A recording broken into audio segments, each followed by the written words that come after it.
Este gobierno tuvo una oportunidad de oro de poder generar una transición hacia esa versión del CATUM 2032, la Política Nacional de Competitividad y la Agenda Urbana. Se quedó plasmada en documentos los 2 años, pero después se ejecutó 0 o menos de 0 los siguientes 2 años. Entonces, ¿qué nos dejó en materia económica para el futuro? Menos de 0. Lo que sucedió durante ese periodo que afectara a la economía, paradójicamente poco tuvo que ver con la CICIG. Fueron los casos de la CC que tienen que ver con minería o con hidroeléctricas. El vínculo ahí vino principalmente por los casos que tuvieron que ver más con la SAT, que fueron temas de persecución penal por defraudación tributaria o defraudación aduanera y cosas por el estilo, donde hubo algunos empresarios importantes que fueron perseguidos ahí. La mayoría de personas que migran de Guatemala hacia Estados Unidos vienen del área rural y de un área rural intermedia, no la rural más pobre, no la Guatemala profunda que se habla, es por razones de oportunidades. No tienen oportunidades, en esos territorios hay mucha ausencia del Estado. Tenemos 3 grandes áreas normalmente, la política fiscal, que eso principalmente lo maneja el Congreso y la SAT. En esas no hubo cambios, no hubo incrementos de impuestos, de hecho hubo una amnistía en medio en el segundo año. La política económica la maneja principalmente el Banco de Guatemala y fue una política económica en 2 líneas. Uno en el tipo de cambio, donde al venir tanta remesa adicional tuvieron que intervenir más veces de acuerdo a la regla de mercado que ellos tienen y entraron a comprar dólares para que no se siguiera afectando el tipo de cambio. Pero por el otro lado mantuvieron una tasa de líder baja.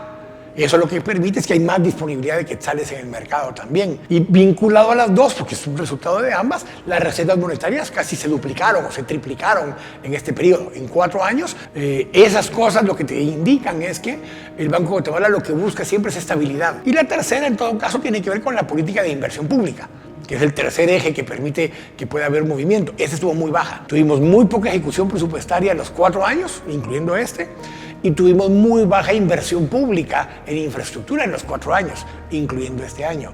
Y ese es el otro sector de la economía que se puso más lenta. Y eso es lo que hace que no pueda seguir creciendo el área de construcción, por ejemplo, o el área de servicios que le venden al Estado. En lo único que tiene incidencia real un gobierno en el corto plazo es en levantar la inversión en infraestructura. Porque está en el presupuesto, tiene la capacidad de hacerlo y lo que tiene que hacer es poner el gobierno a trabajar. Poner el gobierno a trabajar implica que regresemos a no solo a mantener las vías, pero a construir vías nuevas. E implica invertir en puertos, en aeropuertos, en cosas que es factible hacerlo porque está dentro de tu presupuesto y tener la capacidad institucional allí, pero que ha estado lenta o incluso detenida por completo. Dadas las condiciones demográficas y de transición geográfica de la población, la economía de Guatemala va a llegar a estar creciendo del 2025 en adelante arriba del 5 o 6%. Simplemente por el tamaño de la economía, porque hay más personas viviendo en áreas urbanas y eso implica que además tenemos una población económicamente activa cada vez más grande, porque hay menos niños, más población en medio y eso lo que te implica es más gente en capacidad de producir. Solo por eso, por razones vegetativas de la población, vamos a estar creciendo a partir del 2025 a un 5 o 6%.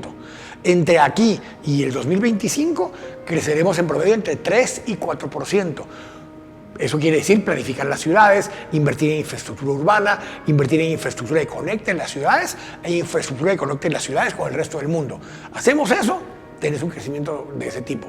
¿Y cómo se multiplica más todavía?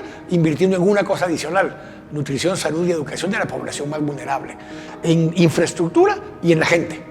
Si invertís en esas 2 cosas, crece la economía porque tenés una productividad mayor.